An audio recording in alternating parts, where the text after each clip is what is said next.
We are live. Bow, bow, bow, bow, bow. Ladies and gentlemen, thank you so much for joining me for a very special episode of Slumber Party. One of my goodest Judies, a dear friend of mine that I have known for a very long time, since the early 1940s. I have known my dear friend, and you know him from Lyssa Strata-Jones on Broadway. Deaf West's revival of Spring Awakening on Broadway, his award winning web series with Wes Taylor called The Indoor Boys, which he won an award for, and of course, The Bold and the Beautiful, and one of my favorite cast albums of all time, Triassic Park the Musical. Please welcome to the stage, Alex Wyse. Hi. Hi, Tim. Alex, Hi. I have so many questions for you. I just want to chat with you. I just miss you a lot in my life. Yeah, it's good to see you. It's really good to see you too. How are you doing? I'm okay. I'm okay. Okay. I'm staying creative and I'm keeping my hope alive and doing all I can to move through my grief and and and try to have as decent of a life as I can given all these circumstances. So you know what, I'm okay and I have a lot to be thankful for. And number one on that list is My Bernadette niece Peters and singing. nephew, Bernadette Peters. My niece and nephew, Bernadette and Peters. We did name them Bernadette and Peter, and I say we because it was a community naming. You got together with the fam and you said, all right, here you had a whole brainstorm list. There were index cards. You said, Right. okay, what if Bernadette was the first before Right. Peters? And And you then got to have a second because we're setting it up. Right. We have a setup and we need the punchline. yeah, very good. This is a comedy. This is a comedy lesson for all watching. Yeah, have two kids so one of them could be a punchline. That's the goal. Yeah. That's the goal. I want to actually have three kids because jokes in threes, and I would name Oh, my three children Sarah, Michelle, and Geller. oh, get the hell out of here. You're a menace to society. That's really great. Or I know she did last summer. Summer's a good name for a third born. This is a real October edition of Slumber Party, isn't it? Okay, October edition. Are you a spooky, scary person? do you watch? Person. Do you watch scary movies? You were looking for the right descriptor for me and you landed on person. That's what just happened. You're like, person. Okay. Are you a spooky, scary actor? Are you a spooky, scary podcaster person? What's funny is I was kind of spooky and scary in September. I spent, I don't know why, I was just in the mood. But sometimes during this period, I've watched a lot of emotional movies so I could feel things. And all of September, I watched 30 horror movies. 30? Truly, there were some days I would watch 3 a day. I don't know. It was, it's kind of like a research thing. It started off that way because I was trying to, I've been brainstorming this like horror movie idea. So I was watching all these horror movies, but then I kind of got on the horror movie kick and I was just like, just cramming with the horror movies. It was really fun and nothing that I've ever indulged in before. So I was happy to get to know a new genre. But anyway, I kind of horrored myself out. I horrored myself out. Title of app. I really. And so now it's October and I'm like back to watching The Office or whatever. Wait, I love that because I think there's something so fun and so consumable about scary movies. And I think for me, I don't know if you have this experience, but I really love them because people are like, why do you want to be scared? And I'm like, when you write your own stuff, Mhm. it's kind of hard to watch stuff without thinking how you would, and you direct a lot of your own stuff too, so it's like kind of Yeah. hard to take your mind off of that. But when you're scared, it's sort of like watching reality TV, because when you're scared, you're like, you don't have the wherewithal to be like, oh, I would have like tweaked that, or I would have written that Yeah. line differently. You just It puts get you to it's a very visceral experience, or can be. And Yeah. that's fun to be. It's a different kind of release too. Like crying is a release and laughing is a release, and so is being scared and moving through that. It's a different kind of catharsis. So I think it's really interesting. I never thought of it that way before. That's such a good point. It's like a feeling that that we are naturally feel as being scared. So you might as well make Yeah, yourself. like a different kind of release, you know? It's a late night show. It's past 6 p.m. in LA. It's a late night show. We can say Kids are what in we bed. want. Kids are in bed. Kids are in bed. Do you think yes or no to these for me? I think yes. First off, you know your angles, and I want to say that, and I want your viewers to know that you know your angles. And I'd say like a hard maybe. The other option for title of a hard maybe. I'm sorry. They're cute, but I would do yeah. The lenses are too thin. I would do one with a thicker lens and a lighter frame. A black frame is too. Mark from Rent. Yes, too Mark from Rent on your face. You're feeling a little Mark from Rent on my face. Yeah. Can I tell you a true story real quick? Sure. Are people watching this, or are we just talking to each other? People are watching, but that's kind of the beauty of podcasts. When it's your friend, it really feels like you're just okay. talking I to have each no other. idea because I can't see any of the stats or anything, whatever. But I feel like, so stop me if I start saying like deeply personal things. Please, I feel like I'm just on a Zoom with you, you know. I know. Please say deeply personal things. It'll only make the viewership rise. Great. Okay. Wait, was it? Oh, okay. Senior year of college, I go to the eye doctor. It's winter break. We're doing Rent for the spring musical.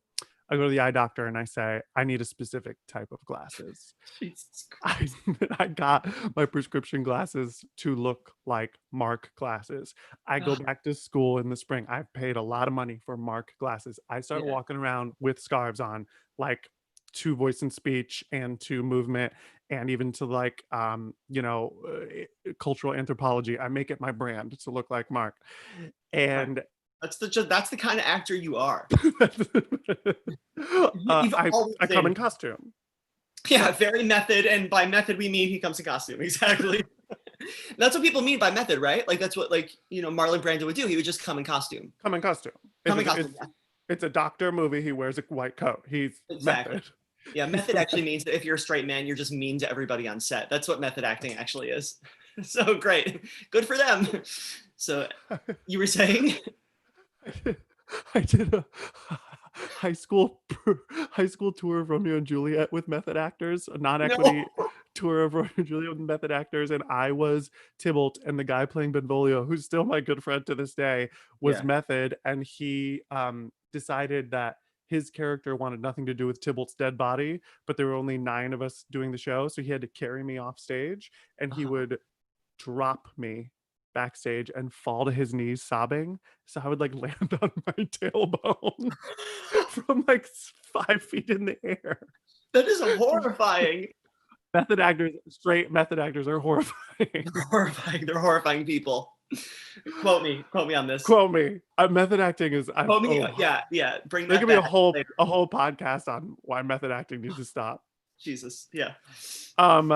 Anyway, I didn't get Mark and Rand, and I was stuck with those glasses. So I like that you went method, and then you didn't get it. You didn't book. But you know what? You had the costume, and isn't that what acting is about? Because at the end of the day, you had the costume. That's really all it is. I could flip my computer at you. You know what? He got the costume though, but he got the costume, so it's fine. He got the costume. What? Oh, he didn't get paid? No, but he got to keep the costume. But he got the costume. He got the costume. That's right. He got the costume. Speaking of that, I tweeted that Joan Cusack should have won an Oscar for Addams Family Values. For everything. For everything. Yeah. And so many people in the comments were like, she should at least kept those clothes. Really? Yes. Those were amazing outfits, right? They were very like Stepford wife tailored, right? Isn't that what they were? Exactly. I remember like a white thing with like I don't know wardrobe where it goes like and it was like and then you and know. and And and yeah. and um It was yeah, like we were just doing gimmick from Gypsy. That's what we just did. that was the costume plot design for Adam's Family. You Yeah. got Adam. Oh no. Oh, that's a great drag name. Ladies and gentlemen, please welcome to the stage Gimmick from Gypsy. Oh my god. That is a great drag name. That would Yeah. be good. Oh, Okay, we have fans in the comments are asking all sorts of questions, so I'm going to okay. jump over to there. Sure. Michael Bullard asks Oh, Alex, oh, I know him. you're aware. I'm I aware of don't. his work. He's, he says I don't love Scare, but I'm trying to watch more with Tim. What's a good one that's not like too scare? Well, I have a couple recommendations for that because I don't like things that are like punishing the audience, you know? I Oh, girl, don't get me started. Yeah, like I like scary movies, but I don't want to be tortured. I want to be titillated by the genre. Yes. Don't give me Saw. Don't give me Midsummer. Don't give me No. Hereditary. Those Well, are you know my what I like. will say though? I will say though, if you're gonna give me Hereditary, Toni Collette better be in it. So it's got to pass. Um, Always give me Toni Collette. That's fair. That's true. Sure, but okay. So there's some great like horror comedy movies. There was one I just watched on Hulu that came out last year called I think it was called Little. I'm pretty Engine sure it that was could. Little. I'm pretty sure it was Little Monsters with Lupita and Nyong'o. Someone fact check me on that. I'm pretty sure that's what it's called, and it was so much fun. And it was horror comedy, and it's essentially it's about Lupita Nyong'o, who is a kindergarten teacher, and she's trying to keep her class safe from the zombie outbreak. And so she's sort of life is beautiful-ing for them. You know, like it's a game. That's a verb. Life is beautifuling. Life is beautiful. Do you know what I mean? She's like Yeah, pretending yeah. it's a game, you know. And Wait, that sounds great. it is. It's great. It's totally charming and fun, and it's not really scary. It's just like sort of living in the genre, but it's still like a comedy. So anyway, that's my recommendation for something great to watch that hasn't been talked about too much. Wait, I love that. I remember seeing the trailer for that, and then I never watched it. So I'm definitely gonna put that on my list. Yeah, it's really And cute. Lupita is going to come up later in this podcast episode for our very special segment that I'm only doing with you that we will get back to. So Sure. hang on. We just watched The Babadook for the first time. Oh, Have that's you a seen that great one? movie. I mean, Uh, I've obviously heard about it. So you've seen so many people dressed as the Babadook at gay Well, he's prides a for the gay last. icon, as you Is it? know. But Is that how that happened? That it accidentally got filed into the yeah, I LGBTQ? believe what happened was there was, I think what happened, and correct me if I'm wrong, is that on the Netflix categorization, they accidentally put Babadook in there. And so people ran with it and they were like, well, of course, Babadook, the gay icon, you know? And Twitter had a pretty fun time with that. And I found it totally hilarious. That's a That great movie in its own right. Oh my god! I only knew the gay Twitter joking about it, so I was like, oh, I Sure. guess we'll put this on. I mean, it is fabulous that movie. Yeah, it's really She's good. it's so good. So that's my rec. If anyone's out, it is very scary though. I will say I was like truly Yeah, like. that one doesn't have many laughs. Not a lot of But laughs. if you're looking for campy and fun and scary, just rewatch Scream 4, and I mean, what a treat! What an That's the one absolute with treat! Laurie Metcalf, right? That's Scream 2, which Oh, okay. also is fucking amazing. That Yeah. one's so good. But Scream 4 is Hayden Panettiere, Emma Roberts, um, and it's like Is that the the movie in the movie? that's 3, which Oh is my god! I got hang up on me. I don't know my screams. you got to know your screams. You got if you want to be someone in this town, you got to know your screams. Headline tomorrow on TMZ: Alex Wise doesn't know his screams. I I'm so lucky. You Yeah, have to watch Scream 4. It is so basically what happened was Nev Campbell, David Arquette, and Courtney Cox, the like trio of the franchise, were like, we're stopping at, and Wes Craven, the director, was like, we're stopping at 3. We're not doing any more. Don't care yeah, how much money you offer us. This is it. This is the end of this franchise. 10 or more years later, Kevin Williamson, the writer, is on set of Gossip Girl because he was the showrunner, and he sees them doing something with their phones that triggered something in his brain about narcissism and fame, and he literally jumped up in his seat and was like, "Stop, everybody stop, continue the day without me," and like handed over his showrunner duties to like his assistant and was like, "I have to leave right now," and ran home and like left the set of Gossip Girl and wrote Scream 4 in like a couple hours. And because he had this genius idea, and that's all I will say. You just need to watch it. It shouldn't have happened, it shouldn't have worked, and yet it is truly an awesome movie. It's so good. Okay. Yeah. I'll probably watch it then tonight. I mean, I will, please text me when you watch it because yeah. I could not believe how good it was. And I've watched it several times since and it totally holds up. Okay. We have a question in the comments for you from Uh, Eliza Kammer. Wants to know, Alex, what are some of your favorite theater memories from Cleveland? I love this question. uh, Hi, Eliza. What are some of my favorite people in Cleveland? I don't know. Hey, why don't we start talking, Tim, about like how we met, and then I'm sure that like some things will some memories will come up along the way because I have That's a good idea. 18 years of theater going in Cleveland. So this is actually a really fun story. I was auditioning for Cedar Point Amusement Park in Sandusky, and the boy standing in front of me in line to audition, there were two boys, uh, Kyle Brunzel and Ben Fankhauser.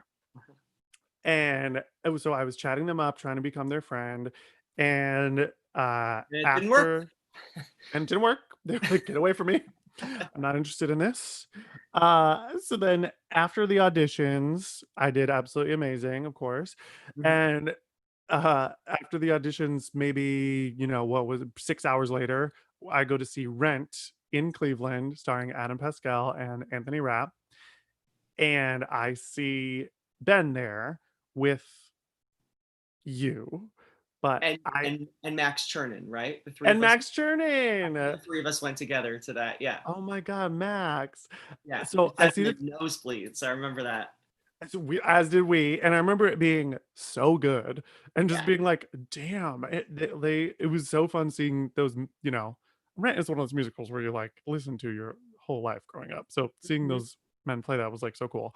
And I saw you guys from a distance, so I went to friend what I thought was Ben Finkhauser and the boy who was next to him at Cedar Point, Alex Wise, because you came up in pictures, and I thought you were Kyle, basically. So I friended you and then sent you a message and was like, "Oh my god, were you at Rent tonight?" And you were like, "Yeah." Who Who are are you? you? Who are you? And I was like, I don't know, but I think we should be friends. I saw you with Ben Fankhauser. And then we just started We all started chat hanging out, right? chat. I think at first we just started chatting online for a while and found out we had like a lot of stuff in common that we loved. We like had both read the play Speech and Debate, and we were like chatting about that. And then you were doing that play, Right. I believe.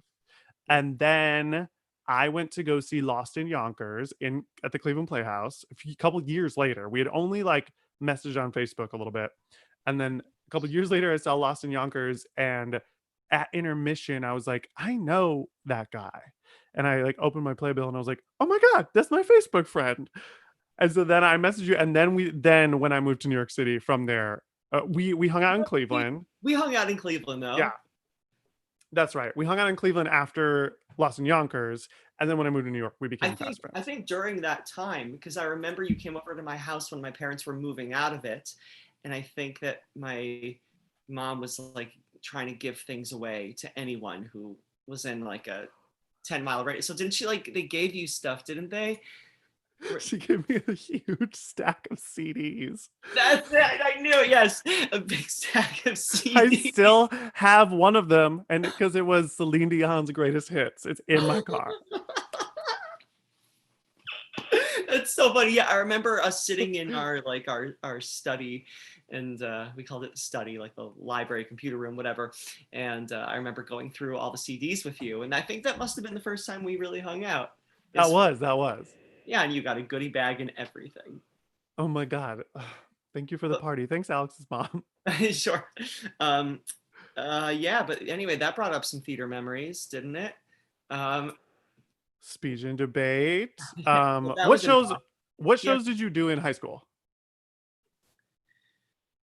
In high school, okay. Well, the first high school show I did was when I was in middle school because they did MAME and I was young Patrick. And so they brought me into the high school. And boy, did I feel like a star, you know? But it was really special, you know, and I got to like play with the big kids. It was really cool. You must have felt so cool. I've only heard of that happening like a couple times in Well, high let me school tell theater you, history. in seventh grade, they made the whole seventh grade go to this like stupid fucking nature preserve for 3 days. And you know, where we'd like learn about leaves and do things outdoors. And I was just like, and well, you know what? I was in tech. So I was the only person in my grade. I went for one half a day and I was like, I have an out. I'm leaving. I was like, goodbye, everybody. Like leaving my class behind. It was like, I have tech. Have a wonderful time and goodbye. You know, and they were all there for Fuck 3 days. nature. Yeah, fuck nature. Fuck everybody in my class. I was in tech with the high schoolers. So that was really fun. And then okay, so then my high school shows I did Godspell, Merrily We Roll Along, Cabaret, and Pippin. Whoa, whoa, whoa, whoa. Yeah. Don't bury Merrily We Roll Along in the middle of that list. You're what? One of two high schools in the history of the world that took on that show? I mean, What it are you was talking about? I was Charlie, and it was really rough. But you know, we had a really great theater teacher. It was just like we were high schoolers. We couldn't do Merrily We Roll Along. No. I was like Franklin Shepherd Inc. You know? Were you like out of rhythm? Like it's like dun, dun, dun, dun, dun, and you're like No, no, I don't want to lead anyone astray. I was great, but as a but sophomore? no, that when I was a junior. As a sophomore, I was the MC in Cabaret. That was cool. As a sophomore? Yeah, she got around. I Honey, did it she in was heels. booking early. And I did it in heels. Oh, backwards. She did it backwards. Backwards. Yeah. Yeah. Backwards Just like Ginger Rogers taught me. That's right. Yeah. Your second two children, Ginger and Rogers. Yeah. You gotta have two kids, so one of them's a joke. That's called a callback, ladies and gentlemen. Thank you so much for tuning into this comedy podcast. Wait, okay. Yeah. Jolene in the comments wants to know, thank you, Jolene. What was your favorite scene to film from Indoor Boys? Oh, okay. Well, let's see. I mean, I have a lot of very vivid memories because that whole thing, we did 3 seasons. I don't know if there's going to be more in the future. You know, as of right now, no, because there's a pandemic. But let's see. My favorite scene, but I have so many. That's all to say that I have so many like big memories about that. So I'll just tell you about a few of them. One of the coolest was the dinner scene in season 2 because it was the very last thing we filmed and we'd worked so hard on all this stuff and it was so fast and furious and so then we finally get to this thing. It was the end and it was all of our main actors and we were all sitting together at a table. I actually got drunk because there was a thing where I had to take a swig of the wine and they were like, should we fill it up with grape juice? I was like, I'm fine. I'll do like a take, you know?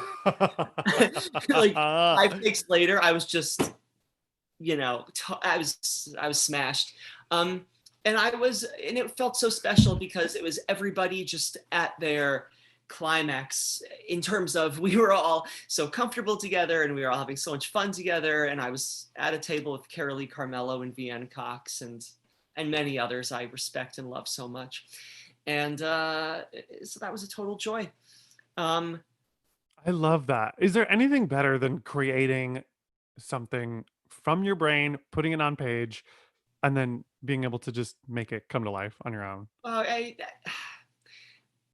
It's pretty cool. I mean, it's like overwhelming, you know, because what I can't believe is that people wanted to do it with us. Wes and I were just so like, oh, we gotta make something. We have to do something. We have to we have to drive ourselves to action.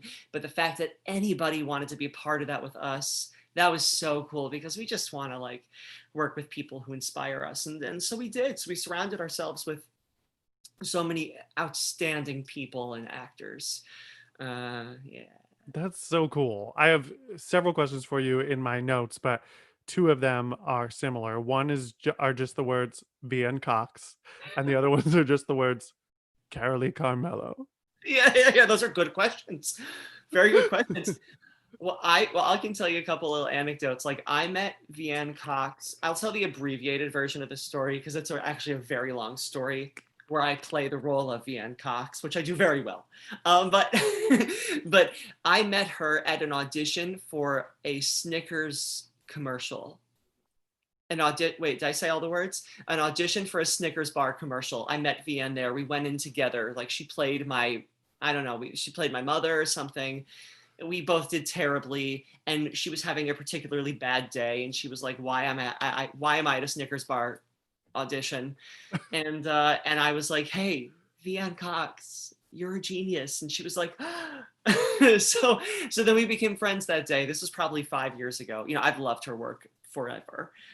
She's just so it was really cool then to be her friend. And so then when Indoor Boys came along, we knew we were writing our moms for season 2, and Wes brought on Carolee because they did Addams Family together and they were really good friends. And I was like, I have someone. I know who I want to work with.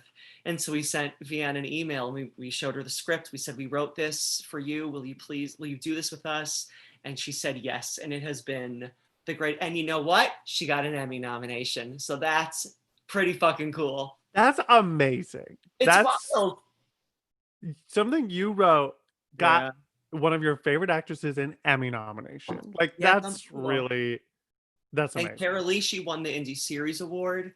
And so, I mean, it was just the coolest. I couldn't believe that these amazing folks wanted to work with us. So I say that you should all write things because, especially not many people are writing things for me. Yeah, I've been blessed in this industry so far, and I've done some really cool things. But if Felicity cuts off her hair was written for you. A sketch on the Tim Murray's YouTube channel. Oh my god, I forgot. I thought you were just making a weird joke. No. Yeah, so the only other time was when 2013 sketch. yeah, which we were both beautiful in. um Gorgeous. yeah, but you should make your own stuff because the only one who's gonna really, and unless you're one out of a million, the only one who's gonna really make something great for yourself, who's gonna write the vehicle of your dreams, is you. Mm-hmm. So I think that we are our own best advocate, and we have to advocate for ourselves. And that's even in like private ways, like what I was saying at the beginning of this. I'm doing everything I can to stay creative, and part of that is in my own head. I'm advocating for myself. I'm saying to myself, I can write this and I can do this. And I have driven myself with some awesome writing partners to make things, and one day people will see them. But I'm just so happy that we're making stuff and keeping our creative juices flowing, even if it's over Zoom. Yeah. Even if it's over Zoom. I Yeah. love that you say that, and I hope everyone listening really takes that to heart. I, have written stuff for myself forever since college was over, I guess. And it can be daunting, it can be hard, it can feel like, oh God, I don't know what I'm doing. This self-doubt comes in. But I was actually meditating this morning, and the tape I was listening to meditating, they said it was specifically about self-confidence. And the woman said, you're born with confidence. You Mhm. unlearn how to be confident. Oh, So you need to relearn. You need to recondition yourself. There is no reason that you can't create and put stuff out there and show it to the world and be proud of every single thing that you do, other than letting too many other outside sources put self-doubt on you. And I yeah. think that's so true. Like, they're the only person stopping you is you. Like, we all have our own production companies on this very platform that we are streaming from right now. Right. Like, yeah, That's very it's well said. it's And I really had to learn how to be. I had no self esteem when I was young. I knew I was good enough to keep trying, to keep going, to keep trying, but I was sure I'd never get anywhere. I was sure everybody would just take a crap on me, and well into my you know my my late my elderly teens. I just and later, I just it's taken me a long time to feel like, and I still get really scared sometimes, but I to feel like I can do stuff. I can do this. I can write this web series. But when Wes and I made our first episode, I tried to convince him not to put it online. I was like, you know what? Maybe it's just best we don't, why? because I was terrified. Yeah. I was terrified, and I just thought that I'd just get made fun of, and no one would like it, and they'd be like, "Oh, he tried to make something. Fuck that guy." And even if people are saying that, I've just had to be like, okay, fine, screw them, because what's more important is the kind of joy that I've gotten from making it.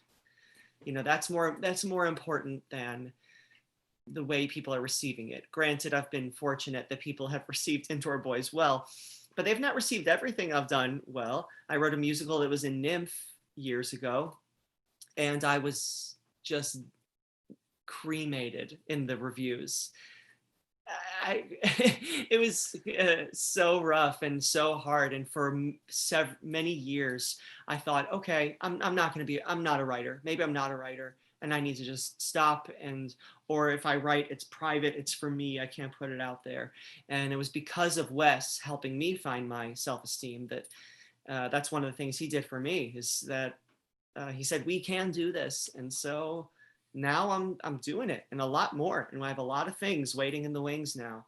So That's so cool. And that I'm just so, as your friend, I'm just so happy and inspired by that because it, it I totally understand what you're saying, and I think we all have felt that experience, and it's like it's just so interesting that we allow that self-doubt to often take over because like I remember years ago you telling me that about the reviews about your show, but we were friends, so I didn't want to like fully fan out at you. But in my head, I was like, I listened to Zoo Lullaby, a song from the show that you wrote, like on my like like 14-hour drive from Cleveland to Miami, Florida, and like loved it. And it's just like it is so easy to focus on the criticism, and that I think that's human nature that we focus on the negative stuff that we get. But I've been thinking it's like it really is just about putting it out there, creating stuff. And I think a big key to that is, and this is fucking hard, and this is something I'm actively working on during the pandemic, is to not judge what we're seeing as much. I'm trying to work on, if I see somebody post something, if I see something get put out into the world, the only time I'm trying to let myself judge it is if I'm thinking critically how I could take what that was and do it how I would want to do it. hmm, But a lot of times I will think, the initial thought will come to my head where I'll be like, somebody will post something, a video that they did, and I might think like, that's not funny. Or whatever it is that comes to my head. That thought is only hurting me. That thought is only making me, when I get on stage to do stand-up comedy, is making me think in my head, fuck, they're gonna think I'm not funny. Why? right. Because those are the thoughts in my head. So of course that's the thoughts in everybody's head. Yeah, because it's the same voice, it's that same judge, and it might attack other people, but then it can equally just attack yourself. I think all the time about, I spent my first New Year's Eve in New York City with Colleen Ballinger, Miranda sings. And I think about her so often because man, she just ran with it. She just, like didn't let anybody say like this isn't stand-up comedy. Like this isn't set up punchline comedy. And yet she like redefined what comedy is for like an entire generation of people Mhm. and now she's worth millions of dollars, and she got her own TV show, and she sold out the Kennedy Center, and it truly doesn't matter what anybody thinks of what any of us are doing. All that matters is, are you having fun, and is this what you want to be doing? And I think uh as like, especially as theater artists, it's like we can be very critical of ourselves, but yeah, it's like to an extent, like, how is that helpful? It's like if we're gonna get those 10,000 hours in, you gotta get them. You gotta be doing it. Oh, is that 10,000 hours of practicing? Is it that Yeah, thing? yeah. The quote is like, your taste level is here, and your ability level is here. I love But that. you're always going to look at your taste level and be like, this is how good I want something to be, but this is where your ability level is. So because your taste level is so high, because you're thinking, I want to make a movie like Titanic because it's perfect, but you're thinking like, well, I can't make a movie like that. I'm not good enough. You don't make the short film, and you don't make the web series, and you don't pick up your camera and make, the front facing camera video, comedy video, to get to put the 10,000 hours in to get to making Titanic, or Yeah. whatever that, to get your ability level to match your taste level. Yeah, yeah, I get you. I mean, Yeah. I feel like the reason a lot of us go into this stupid profession is because there are things that we love. Because I think what drives us to become better is that we have good taste. You know, there are things I like that I want to emulate that I see out there in the world, and what can I do to make myself closer to those artists that I love? Ooh, that is so great. And to that point, I just want to say, like, having the good taste thing, I think, is just something I want to keep working on and thinking about, because the defense I've always had for it is like, well, I should be critical of things because it's not fair to August Osage County if I go see another play that isn't as good, and I say that it's spectacular. No, August Osage County was spectacular. Like, I have to have I have to have my You have to like taste. maintain. You have to maintain your rank, like your inner rank. Right, right, your inner rank. But I'm trying to figure out how helpful that really is. Hmm. It's a tough thing, but I think ultimately the best thing to do is like try not to judge anything that we're seeing, and just uh or at least just appreciate that somebody worked hard enough to put something out there into the world. Yeah, I think that's a Yeah. good lesson. Is like no matter, even if something is just a pile of poo, someone worked just probably for the most most likely worked just as hard on that pile of poo as somebody did on Citizen Kane. You know, Yeah. both of them took the same amount of work, just one turns out a little better. Right, right. So And it's what just how the world goes. Yeah, and what's crazy about that as well is like, I can take my camera and make a Defying Gravity reaction video watching women singing Defying Gravity, and Mhm. that took literally 2 minutes and 30 seconds total. Sure. Um, and it blew up, and, has like 700,000 views on TikTok, and has made a lot more people watch this YouTube stream. But I can work for 10 years on my screenplay, and nobody Yeah. ever sees it.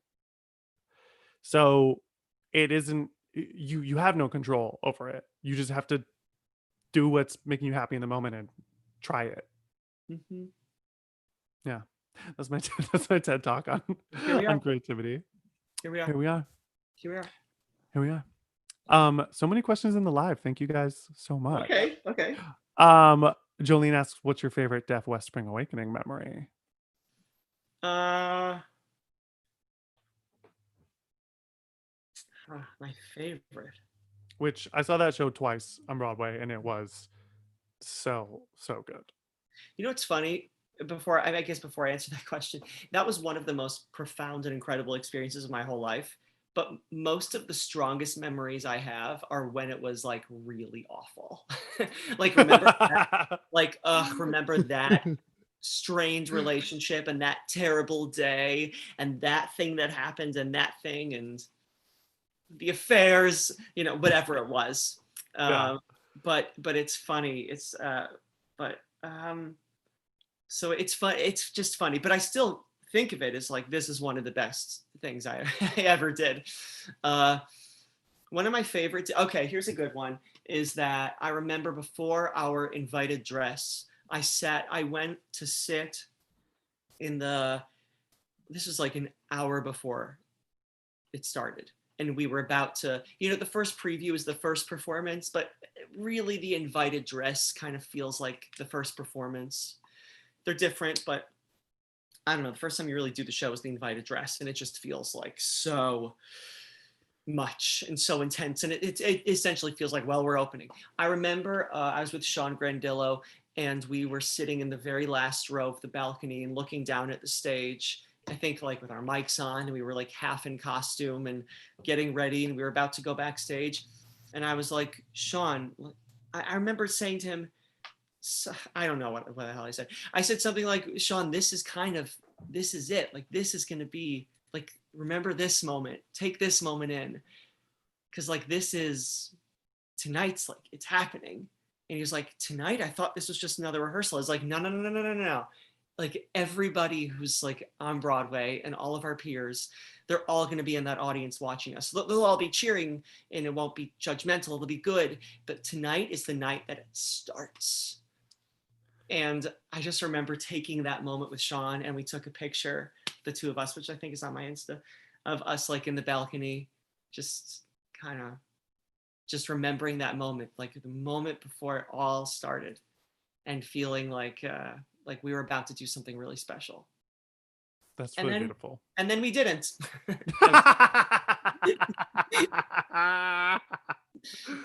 That's really beautiful. And my favorite memory of you in that show is my favorite tweet of yours, probably of all time, when Uh-oh. the show was closing.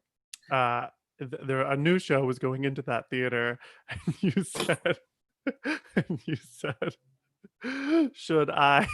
You said, should I clean up my dressing room or just let the waitress clean up after me? That is so funny. I've repeated that to so many people because I think it's so funny. It's a solid joke, and it's so Oh, sassy. It's so it's so sassy. sassy. I used to be a little sassier on social media back when we could be, back when we could be. Back in the day, back in the Long time ago, day. long time ago. I've cleaned up my act. Yeah, that was a good one. And I think it's funny, like when Waitress was coming in, we were essentially closing. We had a limited engagement, but Waitress had the theater from before we started. They had the Oh, theater for the spring or for like the late winter, and they were going to open. So we could have the theater, but it had to be a limited engagement. And so we went in and always feeling like, well, enjoy it till Waitress kicks us out. So we were telling a lot of Waitress, I ended up being, into those who don't know, I ended up being in Waitress some years later, which is the gag of the season. But it was fun to kind of jokingly rag on them for a second, you know. that's so funny. Yeah. Um, and you also were in Wicked as Yeah. Bach. Do you know that show? Have you heard of that show? That's the one with the founding fathers and the That's it. rapping. And the Yeah, rapping. and the main character has like a um fist has a fist. Wait. Okay. My question for you is, Yeah. who are your Elphabas? And by that I mean, who did you see as Elphaba when you saw Wicked? When I first saw Wicked, How many times have you seen Wicked? well, okay, let's see. I've seen it on Broadway, separate from my experience being in it. I saw it on Broadway 3 times just to see it and see some friends. Like I think I went and saw Alex Brightman in it. I'm friends with all the Bachs. It's all the Bachs. We know each other. I went to see Itai Benson in it. And then why did I go a third time? I think I just had a ticket and I went or something. I don't remember. Um, but I think I saw Jackie Burns twice. She was great. She Uh, is everything to yeah, me.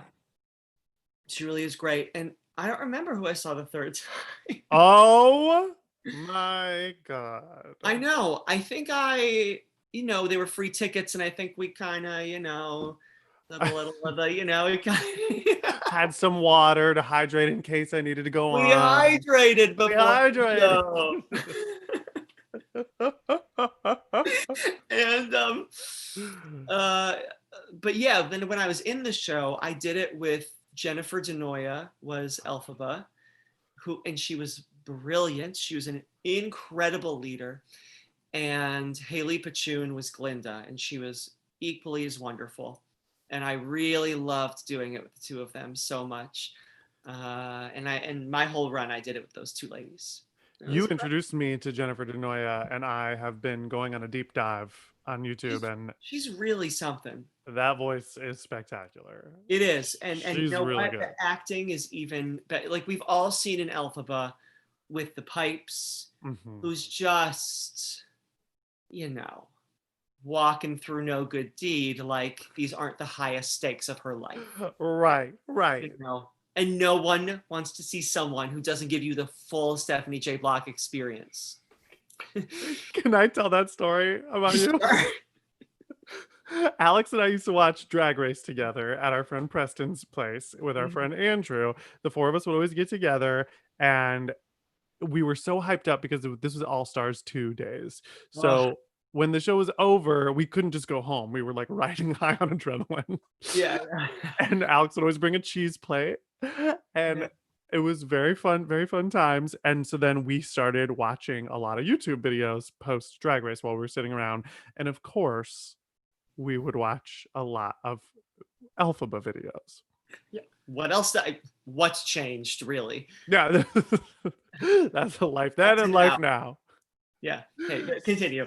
So we're watching these videos, and there was a video back in the day, a few years ago, that no longer exists on YouTube. Stephanie J. Block singing The Wizard and I. And as it is happening, we are literally not breathing. We're just like, we're watching this. The amount of storytelling happening in this 3.5 minute clip was so wild that we literally were like, couldn't, the stakes were so high, and no one was talking. And then suddenly Alex screams out as if it was word vomiting from his mouth. She's like, and I'll stand there with the wizard feeling things I've never felt. And Alex screams, this is happening to her.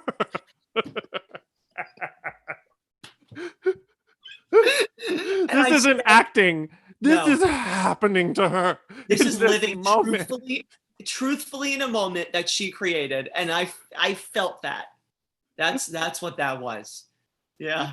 That's what that was. Yeah. Alex Weissman asks, okay, but who did you see as memorable?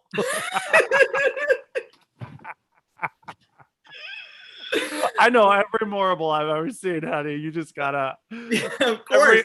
every little. I'm a Rolodex of morables, Would you die at the stage door if there was a little girl dressed as Morrible? And she's just like, I'm here for Morrible. I'm here for Morrible. Sign I'd my be like, I want to playbill." know that girl. Yeah. What's your story? What's going on here, future Yeah, Carol what King? amazing character actors are you going to grow up to be? Right. Okay, well, I did it with Kathy Fitzgerald. Do you know Kathy? She is truly a genius, one of the funniest people of all time. She was Roz in 9 to 5, Heart to Heart, right? That's why I was like, I know this person. Yes. She was Shirley Markowitz in The Producers. She Oh my is God. a genius. She also was in Indoor Boys. She was in our book club scene. One of my favorite Indoor Boys memories is filming with Kathy Fitzgerald, and we were ruining her takes because we could not stop laughing. I mean, most of what she did was just this drunken improv that she was creating on the spot. It was so incredible. It was an incredible moment watching her do it. And I so love that so much. yeah. I did summer stock with Jan Newberger, who was the nurse on the original Broadway cast album of Wicked. She's the one that goes, unnaturally green. The Wait, wife. The something The wife. midwife. Midwife. The That's it. midwife. Um, and I, I'm obsessed with the album. I know every single person on the cast album, and Sure. I never told her. I was just like, we would just kind of like, walk from the theater to the dining hall, You'd and like she was. stand in the corner, just like filming her. I have several videos of just Jan Newberger like eating a sandwich during No, rehearsal. guys, it's her. It's really It's her. really her. We were so obsessed with her in high school. My straight male friends who I did theater with, that there was a girl at our rival high school named Jan Smith, and we called her Jan Newberger. It's so gay. And she'd be like, it's so gay. She'd be like, I don't know. Are you making fun of me? Like, I don't know what that means. And we'd be like, no, it's a compliment. It's so bizarre. Jan Newberger. To this day, like, what was that? 45 years ago, I could get a text. I'll randomly get a text from that group of friends that just says Jan Newberger. Oh my God. Well, there are no small roles. You are proving, Very true. Very true. Yeah. Yeah. Okay. I have a very special segment for today that I'm doing only with you. I honestly don't even know. Okay, I do know where I got the idea. Okay. You won an award and gave a speech for. I mean, many. Which time?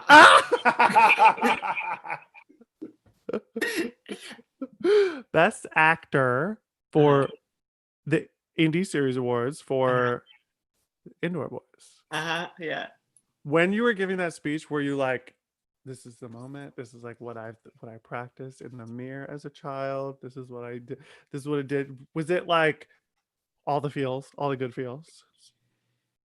I had no intention of winning anything. that night, I was just like, I am here to lose and then get very drunk. I mean, I just thought there's no chance in hell. I'm this, here I am, this beautiful nobody. You're not gonna give it to me. There's actors in this category. I'm just a model. Tim, I want you to know you are my favorite model. Category is super. Category is super. I've of course, like over the years, maybe in some inspired moments, have run over in my head. I've run over some children with my car. I've run over some things I've wanted to say, if I were to ever win anything. But I didn't think I'd win. And so I really did just kind of speak off the cuff, because the one thing that I notice about award shows is I just despise watching somebody's speech that they're like reading, and they're reading the list of names, and like, I just don't care. And my very favorite award show speeches are the ones where someone is surprised and thrilled and just like talking about what this means to them, and saying thank you. And so that's what I tried to do in that very crazy moment. That time. That one of the several many times. One of that one. Not, but there were, but that one. That's what I. So that time. And before this podcast, I tweeted out. I texted you and I was like, is it okay if we do this segment? And you're like, sure. I was like, I want to talk to you about award show speeches, because that is exactly what I love too. When it's like, when you're just seeing like someone's true shock and joy wash over them, I think it's so exciting. And so I tweeted out my favorite award show speeches. And if you have one, I would love to hear yours, but I'll tell you mine. Oh, yeah. Okay, great.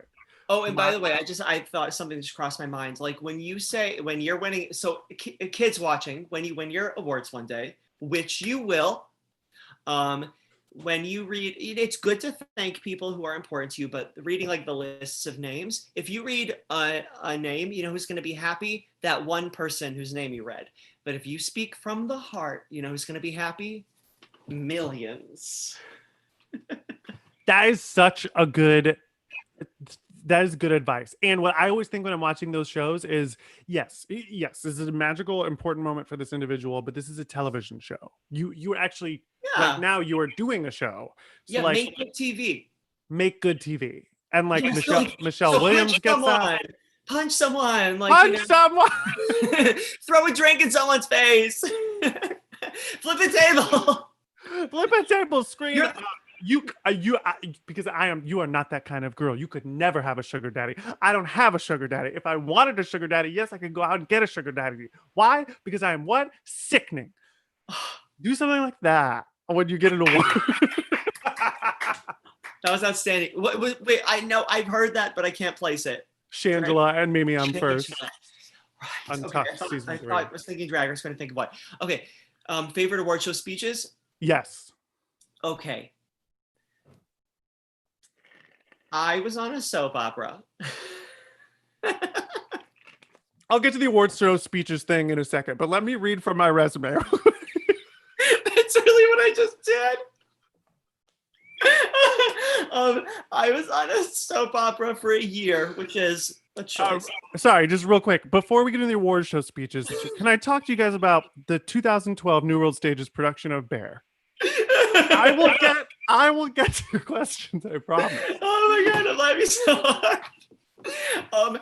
No, okay. So I knew nothing about the soap opera world, but I got this job and I was just like, I gotta figure out what the hell is going on here. And so I started really watching soaps to figure out like what is happening to my life. What? And I started getting into like the daytime Emmys and like watching those speeches and figuring out like, oh, and those are the politics of it. And like and I ended up attending the daytime Emmys. And I was just like, it was this new segment of award show mania that I was experiencing after years of having watched every single Tony Award speech. And I've seen every Oscar speech.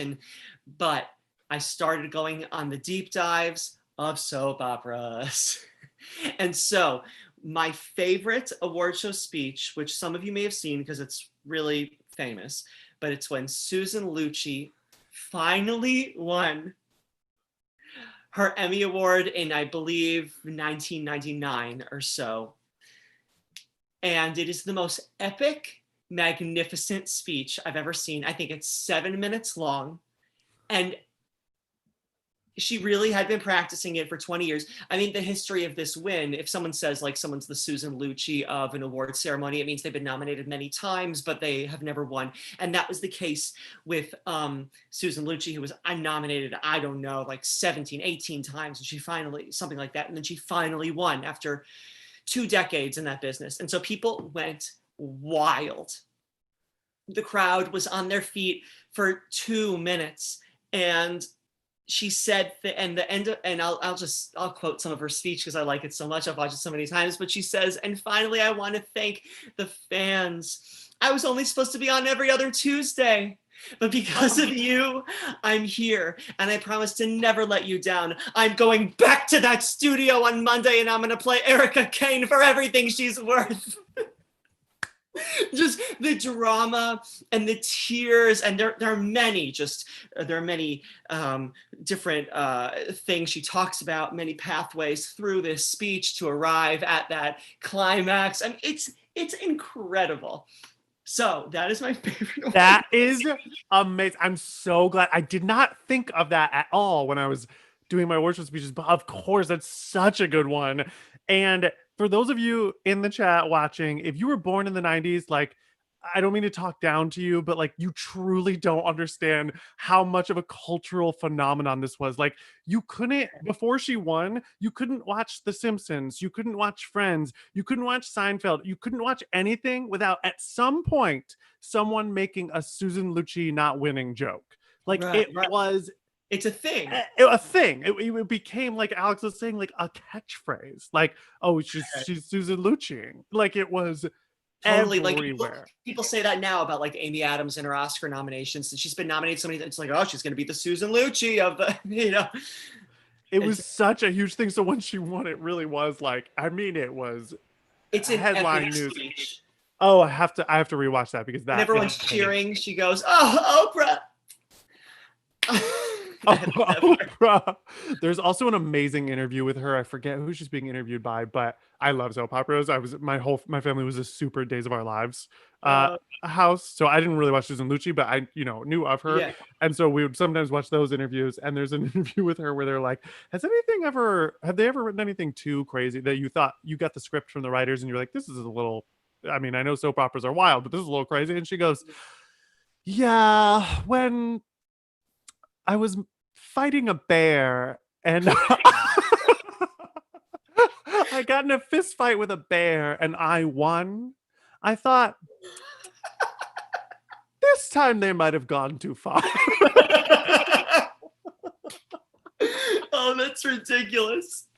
Oh my god. Oof. Okay, thank you for bringing that into the ether because that is beautiful and so fun.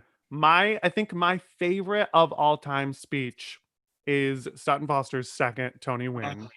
She thanks her dresser Julian, You- who's going to Cape Cod to be an artist, and he's going to be an amazing He's an artist. artist.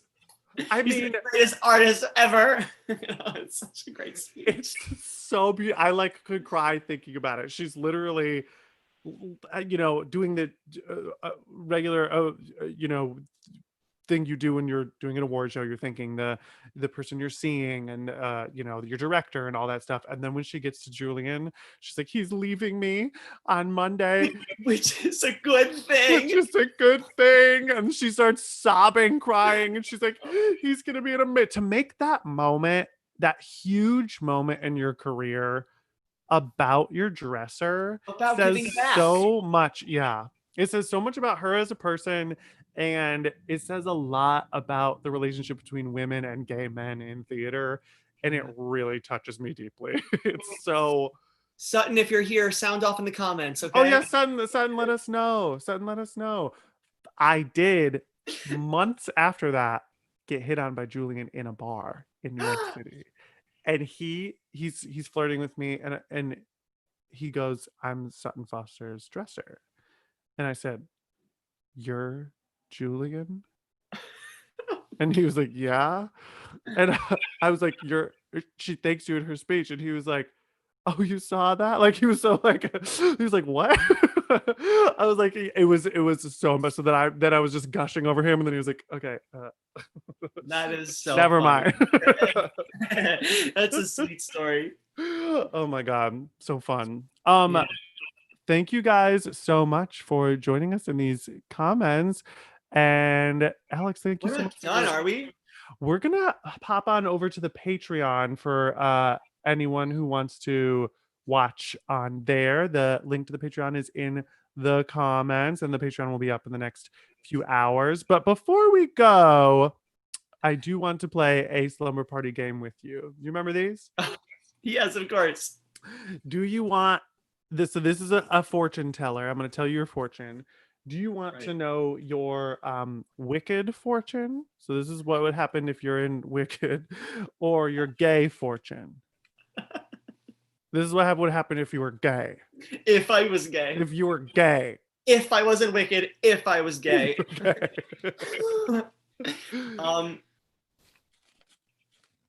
I don't want to make the wrong decision here. We're gonna do both, but Okay. we'll do Right, it. great. Let's start with wicked. Great. Okay, your wicked fortune.